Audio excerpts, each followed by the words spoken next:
Hello, my name is Fusion, and today I will be doing a strategy playthrough of Axis and Allies in 1941, and this will be the first round as well. So first off, I will go over each nation, their strengths and weaknesses, and what they should strive for, and then after that I will do a simulated playthrough of the first round of all the nations. So without further ado, I guess I'll start with Russia. So Russia's right up here. I guess we will start with the good things about Russia. Russia is easily, or has an easy advantage to resupply troops, seeing how they do not have to cross water, say US does, or Japan. They can easily reinforce in areas. They also have 2 factories, which is good for them, so they can deploy them in either area. Weaknesses, they start off with the lowest IPCs. They only start off with 7 IPCs. They don't have the greatest setup. They're on a defense against Germany right now. And they don't have too many powerful units. They just have 2 tanks and a fighter, which are their most powerful units besides all the rest infantry. And one thing important about them is you want to keep these units alive right here, which is the tank, the fighter, and the other tank. Moving on to Germany. Germany, strength in numbers. They start off with 12 IPCs. Which is up there, the IPC marker. They've got a good fleet. They've got many powerful, strong units. Seeing how they start off with a bomber and 3 fighters. So they are pretty set off. I guess weaknesses with Germany is that they kind of have to focus on both Russia and UK, and maybe even US if they come in, or if they decide to come in. So they have 2 enemies here. Moving on to UK. UK is nice, powerful. One good thing about UK is that they are all across the board, so they can do many things on their turn. So they can either attack Germany or Japan. Their fleet is split up, probably not the greatest, but they managed to work with it. They have 2 factories, or no, actually they have 3 factories. They've got one in India, one in Australia, and one in the United Kingdom, of course. They've got strong units, they've got bombers, and they've got battleships and stuff like that. And they start off with 12 IPCs as well. Bad things about the UK is that for deploying units out of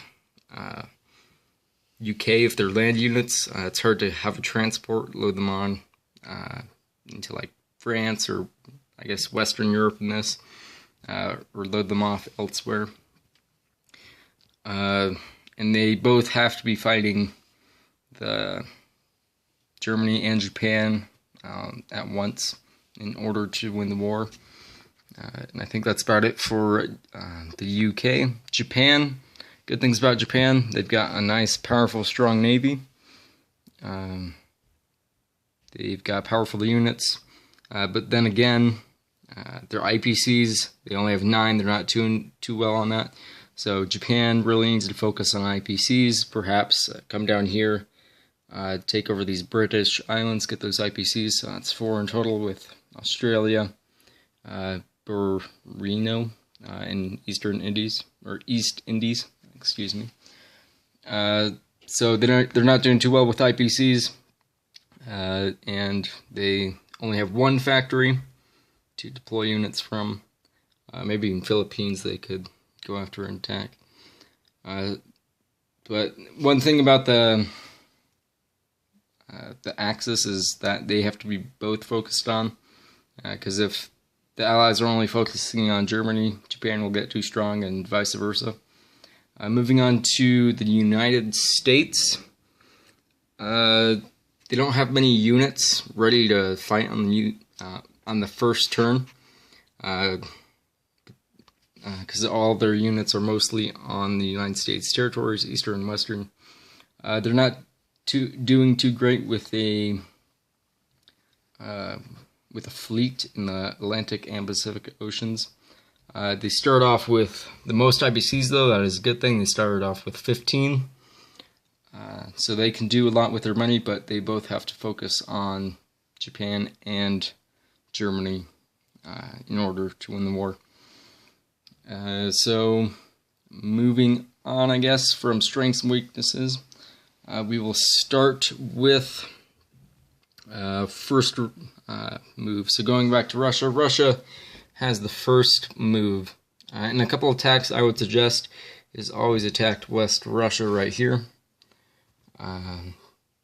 First, never not attack that, I guess what I'm trying to say.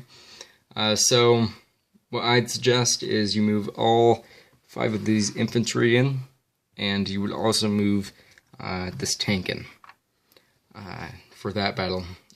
Another battle I might suggest is Norway, Finland. Not the best battle,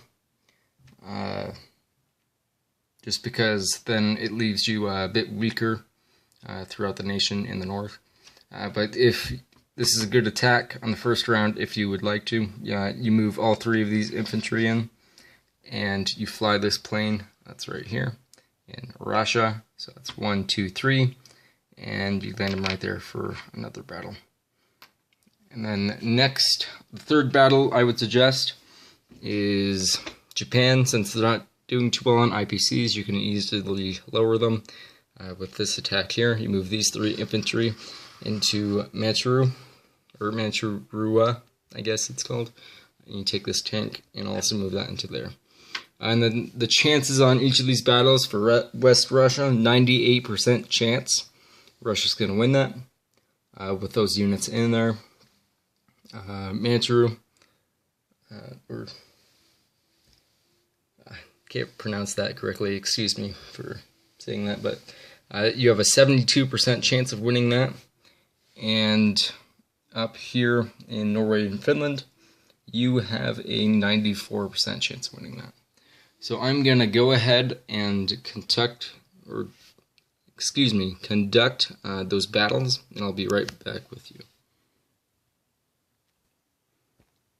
Okay, welcome back. Alright, so one thing I forgot to mention at the beginning of the Russians' turn is buying units. And they start off with 7 IPCs, so they would probably just buy 2 infantry is the usual first thing they would do. Moving on to the battles, so West Russia, they won that. So they go up 1 IPC. Let's go ahead and do that. West Russia, flip that over 1 IPC up to 8. Germany down 1. Next, Norway, Finland, they won that. No losses there. Let's flip that over. So they went up 1, and Germany went down 1. Now moving on to Manchura. Hopefully I said that right. They won that, so they go up 2 IPCs, I believe. Yep, 2 IPCs. So let's move them up 1, 2. They're now at 11, and Japan goes down 2. So as you can see in the first turn, the Russians have had an effect quite dramatically on the Axis. Moving on to non-combat move, well, of course, you would probably move this plane right here. It has 1 move left, so Karela is the only option. You would move these 3 infantry from here into Karela, just for more protection. And next, you would also move those units. You might want to move possibly infantry back up into Russia from Cactus, or never say that right. Excuse me for never saying that right. So that would probably be all the non-combat moves. You would collect your IPCs, so that'll be 11, and then you would deploy your units. So it was probably 2 infantry Russia would have bought, and they would probably put that in Russia for most protection. And that would be the end of the Russian turn. So next, moving on to Germany. Germany can take this a lot of ways if they really want to. It depends what they're going after, if they're going after Russia or the UK. But most games, they usually go after West Russia again. And how many IPCs they have? They were at wherever UK was right here. They were at 12. So for 12 units or 12 pieces, they could buy a variety of things. They probably don't want fighters because they already have 3 of those. They could go with possibly another tank. So I guess tanks would be 6 and probably 2 infantry is what they would buy. So combat move, the combat they would do, of course, West Russia. The best thing to reacquire West Russia is you send in these 4 infantry from Eastern Europe. Move this into West Russia. You take 2 tanks, I believe. Yeah, you move the 2 tanks in, and you also take the fighter from Germany. So that's 1, 2 into that battle. And for this, you have an 89% chance of winning that. Another move they could do, they could come in North Africa, reinforce that if they wanted to, or they could load guys onto the transport and send them over to the Middle East to claim the IPC. I guess that is what we're going to do. So they would load these 2 infantry onto the transport, move the transport over, and load them off onto the Middle East. And then the last move they would probably do is attack this carrier right here. So they would send their sub in from C-Zone 9. They would also they move in their fighter. So 1, 2 to attack, and they would also move in their bomber from Germany. So that's going to be 1, 2, 3 to attack there as well. And that has an 82% chance of winning. So that's pretty good odds for the Germans. So I'm going to conduct that combat, and I'll be right back with you. Alright, combat is done. So, obviously they conquered the Middle East. So they went up 1, and UK went down 1. Ooh, I was not showing that. Excuse me for not showing that. So they went up 1 down, and they won the battle of C-Zone 14. They lost a fighter though. So yeah, and they reconquered West Russia. So that would be up another IPC. So they gained back what they had lost initially. There we go. So that is a good move for Germany. Non-combat move, well, obviously they want to move their bomber back. So 1, 2, 3, they can put that back on Germany if they want, so they will. They probably want to, well, of course they want to move their fighter back. I guess you need to take that off. Put that back over there. Move their fighter from West Russia, so it came from there. So 1, 2, could go back to Germany, but I guess it will. So it'll go back to Germany, and if they wanted to, they could move their these 2 whatever they are, destroyer and a sub, or not destroyer, battleship, excuse me. 1, 2, they can move that over there if they would like. Just kind of surround the UK a bit. And then they would also want to regard their transport, so they would move both their submarine and their destroyer into there. And that would be it for the Germans. And then pieces. So I said they probably would have bought a tank and 2 infantry. So I will go ahead and put those on the board right now.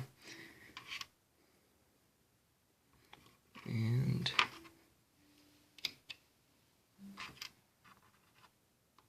okay, there we go. So now Germany has quite the stronghold, and they're doing well. So now moving on to the UK.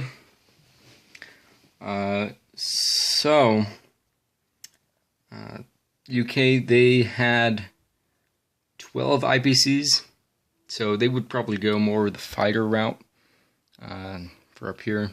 So they would probably buy a fighter, and that would be 10. So they would have 2 left over.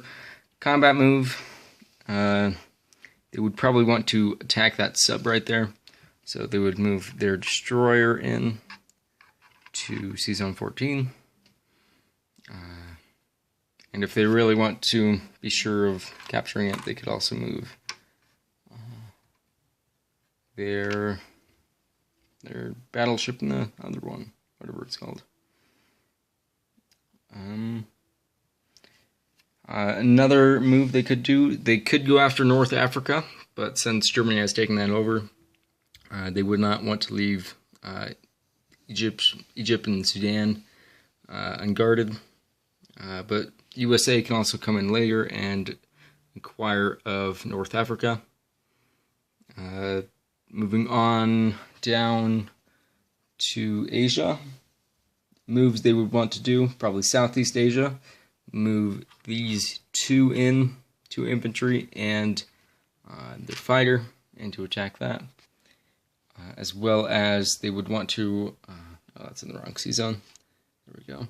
They want to attack that, so they would probably move this destroyer in. So 1, now let's move a 1, and their sub from over here. So that's 1, 2, to attack that. And I guess that's about it for all their attacks, because they're not attacking North Africa, because it's not the best choice, or the best plan of action. Germany, going back to Germany real quick, Germany could attack Sudan with those 2, what's it called? 2 infantry in the tank, if they wanted to. Oh yeah, chances on these battles.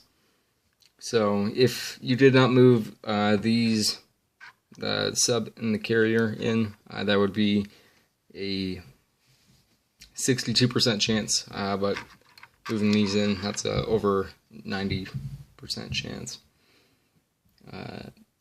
And as well as the battle down here, Southeast Asia, that is a 80% chance of the United Kingdom winning, and the sea zone, it is a 55% chance of winning that. Now that seems a little low, but it's also an 8% chance of tying. So that only leaves about 1/3 for Japan to actually win that. So you have 2/3. So those are pretty good odds. Yeah, I guess that's it. I will conduct the combat of the United Kingdom, and I'll be right back with you. Okay, welcome back. So, they won the battle there, but they lost their sub.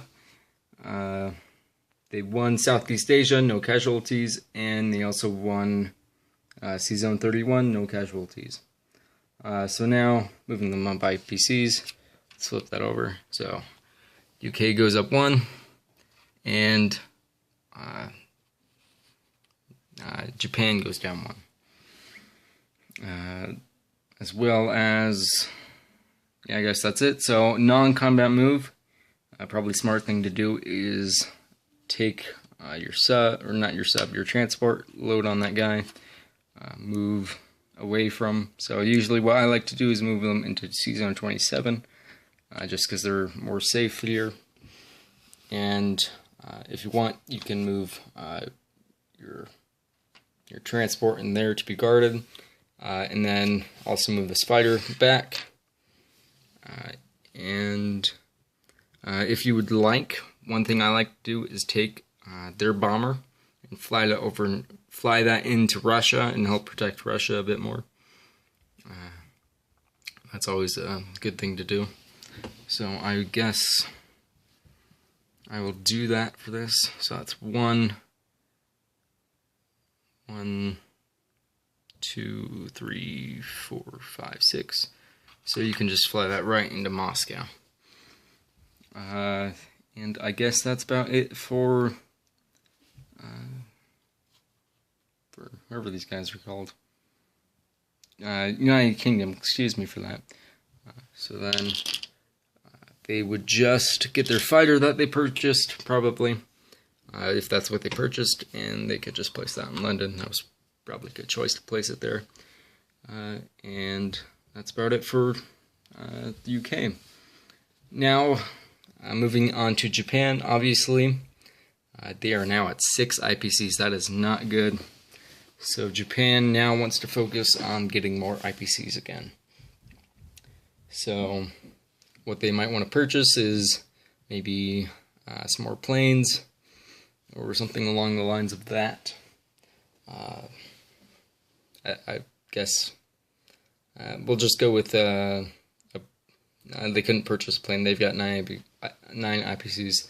They could purchase a tank and an infantry, so I guess that's what they will buy. We'll just put those on the mobilization zone. And then combat they would want to do is probably re-attack or reclaim, I guess you could say, Manchura, I think that's called. Hopefully I said that right. Excuse me if I didn't for the 5th time. So they would probably load infantry on to the transport. There's still 3 infantry there. I'm just going to go ahead and change that out into 2 tabs and get another infantry unit. So load infantry and probably, I'd say their tank. Or no, not their tank. They would probably they would put 2 infantry on there, and then save that spot, and then fly their fighter over. That's right here. So 1, 2, and those would be unloaded onto Manchura. Another attack they might want to do is in Sea Zone 40, attack that battleship. They can just take their carrier and their battleship to attack that, as well as attack Southwest China. That's what I'm calling it, because I cannot pronounce that. They would attack that, probably with 2 infantry from coastal China, and the fighter off of that carrier. And then they would also probably want to regain some IPCs or get some more IPCs. So Philippine Islands, they could take this transport, move it up here, take the tank and the infantry, and I will just exchange that again for another infantry. So take those, come down here, and deploy them onto the Philippine Islands. And that would be it. So chances, Philippine Islands, of capturing it, that's a 90% chance.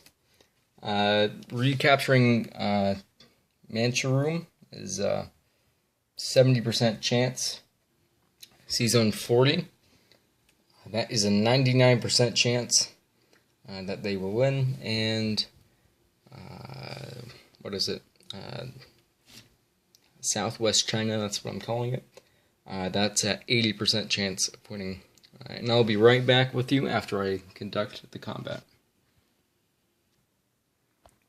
Okay, welcome back. So, a couple things. They captured the Philippine Islands.